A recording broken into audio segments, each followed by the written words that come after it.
ಜಗದ್ಗುರು ಶ್ರೀ ಸಚ್ಚಿದಾನಂದ ಶಿವಾಭಿನವ ನರಸಿಂಹ ಭಾರತಿ ಮಹಾಸ್ವಾಮಿ ವಿರಚಿತ ಶಂಕರಾರ್ಯ ಪದಾವಲಂಬ ಸುವರ್ಣಮಾಲಾ ಸ್ತುತಿ.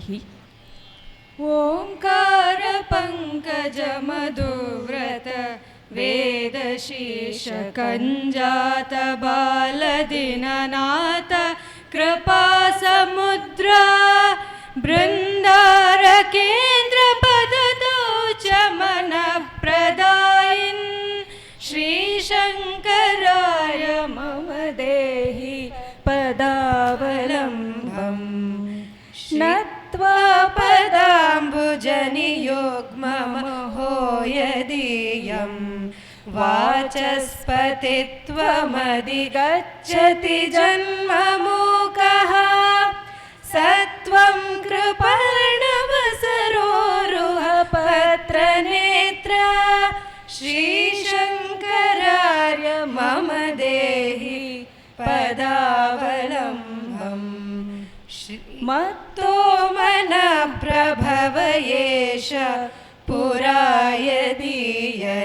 ಪುರಾಯದೀಯನೇತ್ರಾಗ್ನಿನಾ ಪತರಸಾ ಭಸಿತ ಸ್ವಭಾವಂ ಸತ್ವಂ ವಿರಕ್ತಿಮಚಲ ಪ್ರವಿತೀರ್ಯ ಮಹ್ಯಂ ಶ್ರೀಶಂಕರಾರ್ಯ ಮಮ ದೇಹಿ ಪದಾವಲಂಬಂ ಶಂಕಾರಿನಾರಣಪಟೋ ಪ್ರಣತವ್ರಜಸ್ಯ ಯಂ ಕಾಲಕಾಲ ಇತಿ ಗರ್ಭಭವೋ ಜಗಾತ ಸತ್ವಂ ವಿತೀರ್ಯ ಪರಮಾಯುರಭೀಷ್ಟಪೂಗಂ ಶ್ರೀಶಂಕರಾರ್ಯ ಮಮ ದೇಹಿ ಪದಾವಲಂಬಂ ಕನ್ಯೇವ ರೂಪಗುಣಶಾಲಿನಮಾದರೇಣ ಮತ್ಯಂ ಪ್ರಮೋದ ಭರತಃ ಸ್ವಯಮೇವ ಮುಕ್ತಿಃ ಯತ್ವಾಂ ಸುಧಾ ಪ್ರಣಯಿನಂ ಗೃಣತೆ ಹಿ ಸತ್ವಂ ಶ್ರೀಶಂಕರಾರ್ಯ ಮಮ ದೇಹಿ ಪದಾವಲಂಬಂ ರಾಜಾಧಿರಾಜ ಪದವೀಂ ತರಸಾ ಪ್ರಯಾತಿ ಯತ್ಪಾದ ಪಂಕಜಯುಗಂ ಸಕೃದೇವ ನತ್ವಾ ದೀನಾಗ್ರಯಾಯಪಿ ವಿನಾ ಕಮಪಿ ಪ್ರಯತ್ನಂ ಶ್ರೀಶಂಕರಾರ್ಯ ಮಮ ದೇಹಿ ಪದಾವಲಂಬಂ ಯತ್ರ ಜ್ಞಯಾತಿ ಜನತಾವನಬದ್ಧದೀಕ್ಷಾ ತತ್ವಂ ಪ್ರಮೋದ್ಯ ತರಸಾ ಬಹುಲೈಃ ಸ್ವಕೀಯೈಃ ಗ್ರಂಥೈಶ್ಚ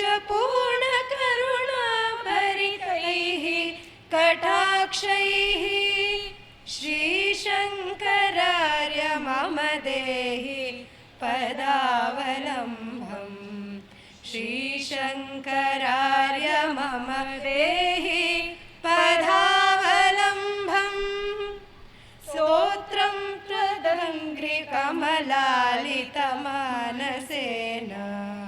ಸೂಕ್ತಂ ಪಠೇದ್ಯ ಇಹ ಭಕ್ತಿಯುತಾಂತರಂಗಃ ಪಾತ್ರಂ ಭವೇತ್ ಸ ಖಲು ಸರ್ವಸುಖಸ್ಯ ಸತ್ಯಂ ನತ್ವಾ ಪರೋತ್ಯ ವಿಷಯೇ ಮನಸಾಪಿ ಕಾಯಃ.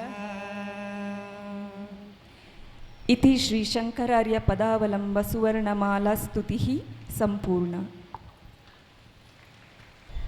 ಚಿದಾನಂದ ಸಾಂದ್ರಾಯ ಶಾಂತಾಯ ತುಭ್ಯಂ ನಮೋ ವಿಶ್ವಕರ್ತ್ರೇ ಚ ಹರ್ತ್ರೇ ಚ ತುಭ್ಯಂ ನಮೋ ಅನಂತಲೀಲಾಯ ಕೈವಲ್ಯ ಭಾಸೆ ನಮೋ ವಿಶ್ವಬೀಜ ಪ್ರಸೀದೇಶ ಸೂನೋ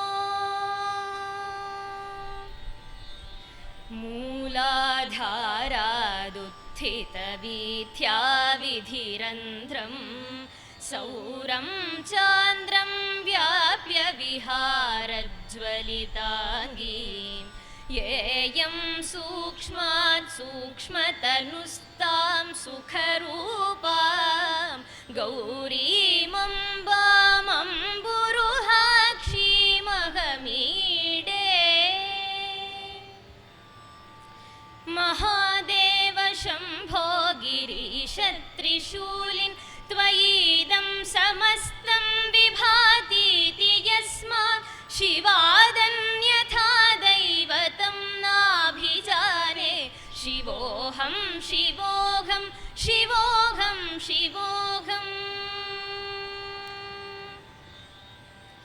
श्रिया शातकुम्भद्युतिस्निग्धकान्त्या धरण्या च दूर्वादलश्यामलाङ्ग्या कलत्रद्वयेनामुना तोषिताय त्रिलोकीगृहस्थाय विष्णो नमस्ते त्रिलोकीगृहस्थाय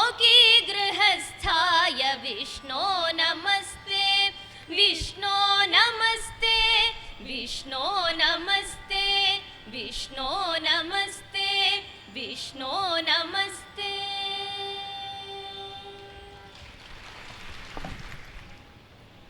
ಮಾರ್ಚ್ 30ರಿಂದ ಏಪ್ರಿಲ್ 5ರ ತನಕ ಅಂದರೆ ನಿನ್ನೆಯ ತನಕ ಈ ಸ್ಥಳದಲ್ಲಿ 33ನೇ ಜಗದ್ಗುರು ಮಹಾಸ್ವಾಮಿಗಳಾದಂತಹ ಶ್ರೀ ಸಚ್ಚಿದಾನಂದ ಶಿವಾಭಿನವ ನರಸಿಂಹ ಭಾರತಿ ಮಹಾಸ್ವಾಮಿಗಳವರ ಅವರಿಗೆ ಸಂಬಂಧಪಟ್ಟಂತಹ ಕಾರ್ಯಕ್ರಮವನ್ನು ಜಗದ್ಗುರುಗಳ ಸಾನ್ನಿಧ್ಯದಲ್ಲಿ ನಡೆಯಿತು. ಇವತ್ತಿನ ವಿಶೇಷ, ಈ ಸಂಜೆಯ ವಿಶೇಷ ಅಂತಂದರೆ ಅದೇ ದಕ್ಷಿಣಾಮ್ನಾಯ ಶೃಂಗೇರಿ ಶಾರದಾ ಪೀಠದ 36ನೇ ಜಗದ್ಗುರುಗಳು ಪ್ರಸ್ತುತ ಶಂಕರಾಚಾರ್ಯರು ಶ್ರೀಮನ್ ಭಾರತೀ ತೀರ್ಥ ಮಹಾಸನ್ನಿಧಾನಗಳವರ ಸನ್ಯಾಸ ಸ್ವೀಕಾರವಾಗಿ 50ನೇ ವರ್ಷದ ಆಚರಣೆಯ ಸಲುವಾಗಿ ಜಗದ್ಗುರು ಸನ್ನಿಧಾನಗಳವರ ಅಪ್ಪಣೆಯ ಮೇರೆಗೆ ಶಾಂಕರ ಸ್ತೋತ್ರ ಸಮರ್ಪಣೆ ಅನ್ನೋ ಒಂದು ಕಾರ್ಯಕ್ರಮವನ್ನು ಶ್ರೀಮಠದಿಂದ ಆಯೋಜಿಸಲಾಗ್ತಾ ಇದೆ. ಅದರ ಒಂದು ಮೊದಲ ಹಂತವಾಗಿ ಕಳೆದ ಫೆಬ್ರವರಿ 10ನೇ ತಾರೀಕು ಶೃಂಗೇರಿಯಲ್ಲಿ 3 ತಾಲೂಕಿನ 30 ಶಾಲೆಯ ವಿದ್ಯಾರ್ಥಿಗಳಿಂದ ಶಾಂಕರ ಸ್ತೋತ್ರ ವೈಭವ ಅನ್ನೋ ಒಂದು ಶೀರ್ಷಿಕೆಯಲ್ಲಿ ತೋಟಕಾಷ್ಟಕ ಮತ್ತು ಮಹಾಸನ್ನಿಧಾನಗಳವರ ರಚಿತವಾದಂತಹ ಶ್ರೀಮದ್ ಶಂಕರ ಭಗವತ್ಪಾದಾಚಾರ್ಯ ಸ್ತವ ಈ 2 ಸ್ತೋತ್ರಗಳ ಗಾಯನವನ್ನು ಸಮರ್ಪಣೆಯನ್ನು ಹೈಸ್ಕೂಲ್ ವಿದ್ಯಾರ್ಥಿಗಳಿಂದ ಮಾಡಿಸಲಾಗಿತ್ತು.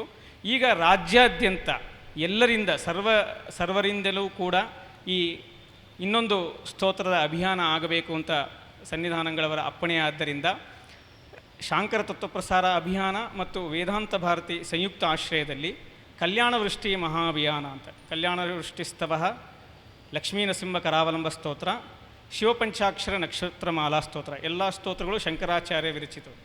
ಈ 3 ಸ್ತೋತ್ರಗಳ ಒಂದು ಪಾರಾಯಣ ರಾಜ್ಯಾದ್ಯಂತ ಅಭ್ಯಾಸ ಶುರುವಾಗಲಿ. ಮುಂದಿನ ಹಂತವನ್ನು ಕ್ರಮೇಣ ನಿಮಗೆ ತಿಳಿಸ್ತೇವೆ ಅಂತ ನಾವು ಶಿವರಾತ್ರಿಯ ಒಂದು 4-5 ವಾರ ಹಿಂದಿನ ದಿನ ಎಲ್ಲರಿಗೂ ನಾವು ಸೂಚನೆ ಕೊಟ್ಟಿದ್ವಿ. ಗುರುಗಳು ಮೈಸೂರಿಗೆ ವಿಜಯಯಾತ್ರೆ ಹೊರಡೋಕ್ಕಿಂತ ಮೊದಲು ಅವರ ಸಂಕಲ್ಪ ಮೊದಲು ಇವತ್ತು ನಾವು KR ನಗರಕ್ಕೆ ತಲುಪಬೇಕು ಅಂತ. ಆದರೆ ಮೈಸೂರಿಗರ ಒಂದು ವಿಶೇಷ ಪುಣ್ಯವೋ ಏನೋ ಗುರುಗಳು ಮೈಸೂರಿನಲ್ಲೇ ಈ ಸ್ತೋತ್ರದ ಒಂದು ಸಮರ್ಪಣೆ ನಮ್ಮ ಸಮ್ಮುಖದಲ್ಲಿ ಆಗಲಿ ಅಂತ ಒಂದು ಅಪ್ಪಣೆ ಮಾಡಿದರು. ಆ ಕಾರ್ಯಕ್ರಮ ಇವತ್ತು ನಾವಿಲ್ಲಿಗೆ ಸೇರಿದ್ದೇವೆ. ನಮ್ಮೆಲ್ಲರ ಪ್ರಾರ್ಥನೆಯನ್ನು ಮನ್ನಿಸಿ ಜಗದ್ಗುರು ಸನ್ನಿಧಾನಗಳವರು ಇಲ್ಲಿ ಚಿತ್ತೈಸಿದ್ದಾರೆ. ಎಲ್ಲ ಭಕ್ತರ ಪರವಾಗಿ ಶಿಷ್ಯಕೋಟಿಯ ಪರವಾಗಿ ಸನ್ನಿಧಾನಗಳವರಿಗೆ ಹೃದಯಪೂರ್ವಕ ಸ್ವಾಗತವನ್ನು ಬಯಸುತ್ತಿದ್ದೇನೆ. ಜಗದ್ಗುರು ಸನ್ನಿಧಾನಗಳವರಿಗೆ ಫಲ ಸಮರ್ಪಣೆಯನ್ನು ಮಾಡಬೇಕೆಂದು ಶಾಖಾ ಮಠದ ಧರ್ಮಾಧಿಕಾರಿಗಳಾದಂತಹ ಧರ್ಮಾಧಿಕಾರಿ ರಾಮಚಂದ್ರ ಅವರಲ್ಲಿ ಕೇಳ್ಕೋತೇನೆ.